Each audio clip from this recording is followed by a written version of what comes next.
अपना लभरवा से यरवा डहर खलकोगे आगे मिले बजो अपना लभरवा से यरवा डहर खलकोगे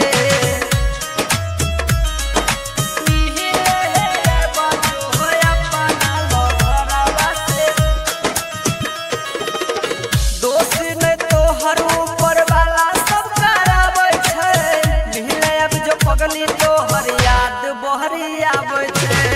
राजन श्री राम फोन करके समझावे छे माई बाबूजी के बड़िया